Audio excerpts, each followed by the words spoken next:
성실한 자를 기억하시는 하나님을 믿으라라는 제목으로 함께 말씀을 나누도록 하겠습니다. 이 믿음을 잘 지키고 살다 보면 행복하고 즐거운 시간만 있는 줄 알았었는데 억울한 순간 또 사명을 감당하다가 또 오해받는 순간들이 생기기도 하죠. 참 가슴이 아픈 것 같아요. 아무리 내가 진심을 다해서 사명을 감당하고 그렇게 살았어도 이 교회에서 또 성도들이 또 이 사람들이 우리의 마음을 온전히 알아주지 않는 것 같아서 더욱더 마음이 아픈 것 같습니다. 때로는 살다 보니까 누명을 쓰기도 하고요. 오랫동안 쌓은 신뢰가 한순간에 그 어떠한 오해 때문에 무너지기도 해요. 우리가 성실하게 땀 흘리며 살아온 이 세월들이 그 어떤 오해에 또 한순간 어떤 한마디의 말로 왜곡될 때 이 사람은 때로는 무너지기도 합니다. 그러나 성경은 분명히 오늘 말씀하십니다. 하나님은 성실한 자를 잊지 않으신다. 하나님은 사람의 눈에 가려진 어떤 상황 속에 가려진 그분의 충성과 눈물 또 남몰래 흘린 이 땀방울 고된 수고를 하나도 놓치시지 않으신 분이 바로 우리 하나님이십니다. 그래서 오늘 본문은 야곱이 라반의 집을 떠나는 이 과정 속에서 일어난 사건인데 야곱은 20년 동안 이 외삼촌 라반의 집에서 성실하게 일했음을 오늘 본문은 기록하고 있어요. 낮에는 더위를 밤에는 추위를 견디면서 불평하지도 않았지요. 이 야곱은 자신의 이 이익보다는 하나님의 약속을 더 의지하면서 그 세월을 견뎠던 것입니다. 그런데 야곱은 라반은 그런 야곱을 의심했다는 거예요.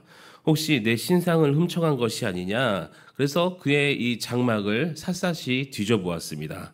이 사랑하는 여러분, 야곱이 그 상황 속에서 얼마나 억울했을까요? 야곱은 그 드라빔을 자신이 훔치지 않았잖아요. 20년 동안 했던 그 성실과 정직이라는 것이 한순간에 의심이라는 자리로 바뀌어버렸어요. 그럼에도 불구하고 야곱은 어떤 변명이나 분노로 대응하지 않았습니다. 그는 자신을 하나님께 맡겨드렸어요.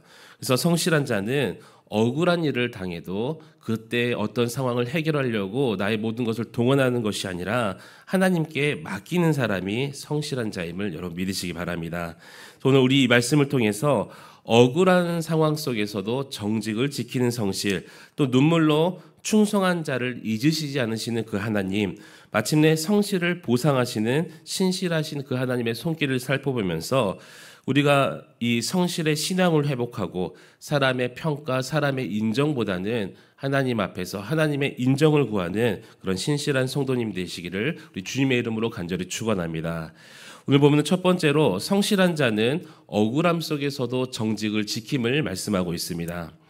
라반이 야곱의 장막을 뒤졌지요. 딸들의 장막까지 다 뒤졌고 마침내 라헬의 장막까지 들어갔습니다. 라헬은 이 아버지의 이 드라빔을 안장 밑에 숨기고 앉아 있었어요. 그 라반은 끝내 아무것도 찾지 못했죠. 이 생리 기간의 여자는 부정했고 또 그가 앉은 자리 역시 부정했기 때문에 라반이 그것을 건들 수가 없었습니다. 그래서 이 장면을 보니까 인간의 불신과 하나님의 의로움이 대조되면서 드러나고 있어요. 사랑하는 여러분, 정직한 자는 억울한 상황 속에서도 자신의 믿음을 지킬 줄 아는 사람입니다. 하나님 앞에서 양심이 깨끗한 사람은 거짓말로 변명하지 않아요. 야곱은 자신이 결백하다는 것을 증명하기 위해서 내가 외삼촌의 것을 탐한 적도 없고 도망친 것도 아니며 나와 함께 하신 하나님이 있었기 때문에 지금의 내가 있다고 이렇게 상황 속에서 고백을 하고 있습니다. 이것이 바로 하나님 앞에 정직함이겠죠. 어떤 상황 속에서도 나는 하나님 앞에 있기 때문에 결백하다는 것을 야곱의 이 말로 대변하고 있다는 것입니다. 세상은 그렇죠. 우리가 정직하다고 늘 인정하는 것이 아니에요. 오히려 정직한 사람은 손해보는 사람이라고 또 정직한 사람은 바보라고 부르는 세상이 지금의 이 세상입니다. 그런데 하나님은 이 세상과 다르게 우리를 평가하신다는 것이죠. 여러분, 정직이라는 것은 하나님의 기억 속에 남음을 여러분 믿으시기 바랍니다. 그래서 이 정직과 성실은 하나님이 붙드시는 언약의 증거가 되어서 내가 정직할 때, 내가 성실함으로 하나님 앞에 서 있을 때 하나님께서 늘 우리를 붙드신다는 것입니다. 그래서 사람은 비록 그 상황 속에서 어떤 문제 속에서 나를 오해할 수 있지만 하나님만은 결코 오해하지 아니하시고 우리의 중심을 아시고 우리의 마음의 진실을 꿰뚫어 보시기 때문에 그래서 다윗은 시편 139편에 여호와여 주께서 나를 살펴보셨으므로 나를 아시나이다 라고 고백할 수가 있었던 것입니다.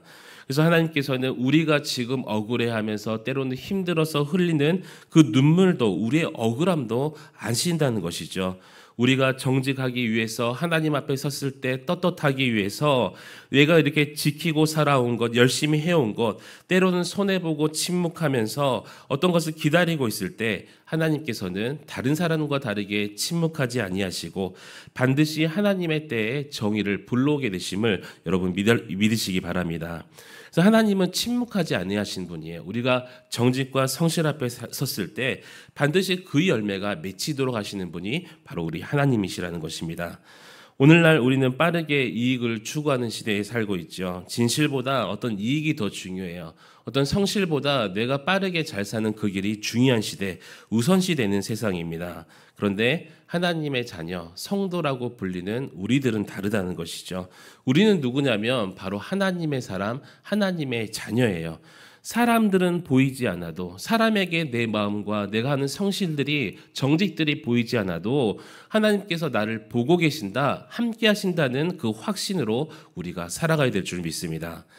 사랑하는 여러분, 정직이라는 것은요, 또 성실이라는 것은 때로는 외로울 때가 있는 것 같아요. 그러나 정직은 우리 지난 시간에 살펴봤듯이 하나님의 보호 아래 있죠.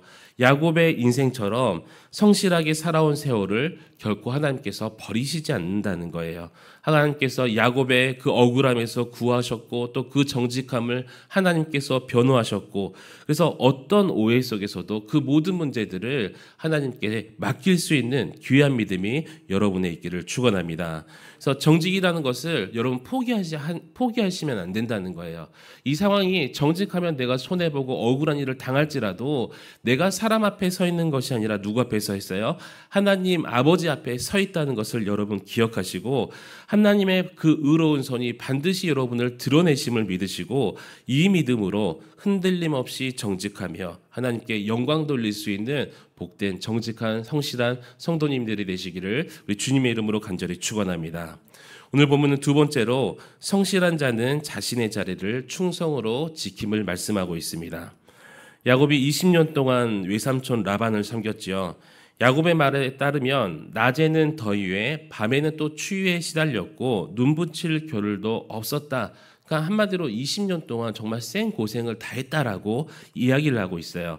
이 야곱의 성실함은 요즘 시대의 이 인간의 어떤 한계를 넘어서는 정말 고된 노동의 수준이었었는데, 바로 이 야곱의 성실함이 하나님을 향한 믿음의 성실함이었음을 여러분 믿으시기 바랍니다. 이 성실함이라는 것은 단순한 근면을 말하는 게 아니에요. 여러분, 이 그리스도인의 성실함이라는 것은 어떤 노동의 착실함 이런 것을 말하는 것이 아니라 하나님께서 우리에게 맡겨주신 그 사명에 대해서 충성하는 그 마음, 그 행위를 이야기한다는 것입니다. 야곱은요, 어떤 그 일들을, 20년의 일들을 돈벌이 수단으로 생각하는 사람이 아니었어요. 이 야곱의 노동이라는 것은 하나님께 대한 예배였다는 거예요. 이 성경학자들은 여러 가지 이 유견이 있지만, 제가 이 성경을 봤을 때 20년 동안 이 수고와 성실을 통해서, 그 과정을 통해서 형과 아버지 이삭을 속였던 그 죄들, 이 죄들을 회개하고 내 인생이 나의 어떤 지혜, 나의 속임에 있는 것이 아니라 하나님의 주권 가운데 있는 그것을 깨닫고 회개하는 과정이었다는 것이죠. 그래서 이 과정 자체가 자신을 하나님 앞에 낮추고 하나님 앞에 성숙해져가는 신앙적인 모습, 인생의 이 삶의 예배가 드려지는 이 20년 동안의 세월이었던 것입니다. 그런데 라반은 어떤 자였어요? 이 라반의 노동이라는 것은 속임의 연속이었다는 것입니다. 야곱을 속이고 야곱을 착취하고 야곱의 품삯을 10번이나 바꾸면서, 그런데 야곱은 불평하지 않았다는 것을 우리가 볼 수가 있죠. 야곱은요, 자신의 성실을 사람에게 보였던 것이 아니라 하나님께 보였던, 자신께 맡겨준 그 하나님의 그 사명들을 하나님께 충성함으로 보였던 사람이라는 것입니다. 성도 여러분, 이게 진짜 성실의 이 본질이라는 것이죠. 어떤 상황에 따라서 나의 성실이 변질되거나 변하는 것이 아니었어요. 상대가 악하다고 악하니까 나는 게으름 펴야지 이랬던 것이 성실이 아니라 성실이라는 것은 하나님 앞에 일하는 자의 태도임을 여러분 믿으시기 바랍니다. 그래서 예수님께서 말씀하시죠. 누가복음 16장에 지극히 작은 것에 충성된 자는 큰 것에도 충성되고 지극히 작은 것에 불의한 자는 큰 것에도 불의하니라. 아멘. 작은 일에 성실하지 않는 사람은 큰 일에도 성실할 수 없음을 우리에게 말씀합니다. 그래서 하나님께서 우리에게 그 사명을 맡겨주실 때 어떤 크고 작음을 말씀하시는 게 아니라 내가 얼마나 성실하고 그 일에 얼마나 충성하느냐 이것을 하나님께서 지켜보고 계신다는 것이죠. 그래서 우리가 예를 들어서 교사의 직분을 갖고 있다면 아이들 그 한 명 한 명 나랑 상관없는 사실 그런 아이들이지만 나에게 맡겨주신 아이들을 한 명 한 명 사랑으로 품을 수 있는 그 성실함. 직장이라면 하나님께서 허락하신 그 일터 가운데 사명으로 그 직장을 잘 섬기며 세울 수 있는 그 성실함. 가정에서 배우자와 또 자녀를 말씀으로 신실하게 세워나가는 믿음의 그 성실함. 이것이 하나님께서 기뻐하시는 성실함이고 우리 생활의 예배임을 여러분 믿으시기 바랍니다. 하나님은 일의 크기로 사람을 평가하시는 것이 아니라 마음의 중심과 또 마음의 깊이와 또 마음의 충성의 깊이로 우리를 평가하신다는 거예요. 그래서 사랑하는 성도 여러분, 여러분이 지금 그 처한 자리를 억울하다 생각하지 마시고 힘들고 세상이 나를 속인다고 생각하는 것이 아니라 하나님께서 주신 귀한 자리로 여기시기를 축복합니다. 그래서 오늘 맡겨진 자리, 여러분 오늘 또 예배가 마치고 집으로 또 가정으로 직장으로 가실 텐데 그 자리, 맡겨주신 자리에서 우리가 최선을 다해야 되는 이유가 바로 여기 있다는 거예요. 사람은 알아주지 않아도 사람은 때론 나를 억울하게 만들어도 하나님께서 여러분의 성실과 충성을 기억하고 기록하고 계시기 때문입니다. 여러분이 일할 때 하나님은 가만히 있으시겠어요? 함께 일하시는 거예요. 우리가 충성할 때 하나님께서 하늘문을 여시고 하나님의 축복을 부어주십니다. 그래서 야곱은 자신의 충성으로 인해서 결국 끝날 것 같았고 결국 억울함으로 또 어떤 보복을 당할 것 같았지만 결국 하나님의 복을 누리게 되었다는 것이죠. 우리 사랑하는 화엄교회 성도 여러분, 오늘의 나의 충성이 내일의 하나님의 복을 받으심을 여러분 믿으시기 바랍니다.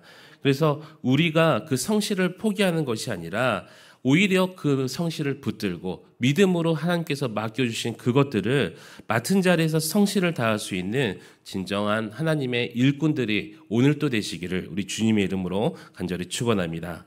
마지막 세 번째로 오늘 본문은 하나님은 성실한 자를 기억하시고 보상하심을 말씀하고 있으십니다. 야곱의 삶을 보니까 오랜 세월 동안 그 삶이 인내의 기록들이었던 것 같아요. 억울함과 또 눈물, 외로움과 또 오해 이렇게 쌓였던 세월이었지만 야곱의 끝이 어떻게 됐죠? 결국 복으로 완성됨을 우리가 볼 수가 있습니다. 그래서 하나님은 야곱의 성실을 결코 잊지 않으셨다는 거예요. 라반이 거짓으로 대할 때마다 하나님께서 그를 지키시는데 꿈속에라도 나타나서 야곱에게 선악간에 하지 말라 창세기 31장에 기록하고 있죠. 이 말은 어제도 말씀드렸지만 이 자는 내 주권 아래 있다. 그는 내 손 안에 있는 자다. 내가 기억하고 있는 자다라고 하는 하나님의 선언인 거예요. 그래서 야곱은 이 억울함 대신 하나님의 말씀을 붙들었고 그 하나님의 인도하심과 보호하심을 경험했다는 것입니다. 사랑하는 여러분, 하나님은 지금도 성실한 자를, 정직한 자를 기억하심을 믿으시기 바랍니다. 그 기억이라는 것이 단순한 애는 저런 애지, 애는 좀 착한 애고 좀 성실한 애지 이렇게 추억으로 하나님께서 기억하시는 것이 아니라 반드시 보상과 회복의 은혜로 갚아줘야 될 사람으로 하나님께서 기억하고 계신다는 거예요. 그래서 히브리서 6장 10절 말씀처럼 하나님은 불의하지 아니하사 너희 행위와 그의 이름을 위하여 나타낸 사랑으로 이미 성도를 섬긴 것과 이제도 섬기고 있는 것을 잊어버리지 아니하시느니라. 아멘. 그래서 오늘 주신 말씀처럼 하나님은 절대 잊지 않으시는 또 갚아주시는 하나님을 말씀하고 있습니다. 그래서 눈물로 한밤을 지내온 사람, 또 억울하지만 참고 믿음으로 견뎌낸 사람, 또 내가 할 수 없어서 또 내가 할 수 있지만 주님의 뜻을 분별하기 위해서 매일매일 새벽 제단을 쌓는 여러분, 주님의 뜻을 묻고 있는 여러분, 또 비난 속에서 성실을 선택하는 사람, 하나님께서 그 모든 성실함과 정직함을 바라보시고 보상을 약속하시고 하나님의 때를 기다리고 계심을 여러분 믿으시기 바랍니다. 그래서 야곱의 이 인생의 이야기들은 그 인생을 기억하시고 보상하는 하나님을 말씀하고 있다는 거예요. 야곱이 떠나올 때 하나님께서 어떻게 하셨어요? 야곱의 재산과 가족을 보호해 주셨죠. 또 이 성실함은 또 야곱의 인생을 보니까 원래는 속이는 자, 원래는 축복받지 못하는 자였지만 하나님께서 그의 신실함으로 인해서 그를 들어 사용하셔서 복의 사람으로 회복되게 만드셨다는 것입니다. 오늘 우리도 마찬가지입니다. 성실함은 세상 속에서 빠르게 보상받고 인정받지 못할지라도 하나님의 시간표 속에서 반드시 우리가 반드시 결실을 맺습니다. 그래서 하나님의 기억하심은 바로 이 보상의 약속이심을 여러분 기억하시고, 그래서 하나님의 평가보다, 아니 사람의 평가보다 더 공의로우시고 또 더 우리에게 신실함으로 약속하시는 그 하나님을 바라보면서 나의 헌신이 작지 않구나, 나의 성실과 나의 정직함이 헛되지 않구나, 내가 하나님 앞에 서 있어서 하나님께서 기뻐하시는구나. 그래서 여러분의 기도의 눈물, 교회의 또 이런 섬김들, 이 모든 것들을 주님께서 알고 기억하심을 여러분 믿으시고, 하나님께서 뭐라고 말씀하시겠어요? 그때가 되었을 때 잘하였도다 착하고 충성된 종아. 사실 우리는 그 한마디면 충분하지 않습니까? 그날에 우리가 주님 앞에 서서 그때 우리의 눈물, 지금까지 흘렸던 우리의 눈물이 기쁨으로 바뀌고 우리의 성실이 영광의 면류관으로 바뀔 그날을 여러분 소망할 수 있기를 우리 주님의 이름으로 간절히 축원합니다. 그래서 사랑하는 여러분, 오늘 또 낙심하지 마시고 또 포기하지 마시고 여러분의 성실이 하나님께 기억되고 있음을 여러분 믿으시고 반드시 갚으시는 하나님, 그분을 의지하면서 그 믿음으로 오늘 하루도 주님 앞에 성실과 정직으로 살아갈 수 있기를, 그래서 그렇게 살아가는 여러분들에게 하늘의 위로와 영광이 임할 수 있기를 우리 주님의 이름으로 간절히 축원합니다. 오늘 말씀 붙들고 함께 기도하실 때 하나님, 억울한 상황 속에서도 정직과 성실을 지킬 수 있는 믿음을 나에게도 허락하여 주시옵소서. 한국교회 모든 성도들이 성실의 복을 경험할 수 있는 복된 인생 되게 해달라고 주님의 이름 한번 부르짖고 간절히 기도하며 나아가시겠습니다. 주여, 하나님 아버지 감사를 드립니다. 오늘 또 귀한 말씀을 붙들고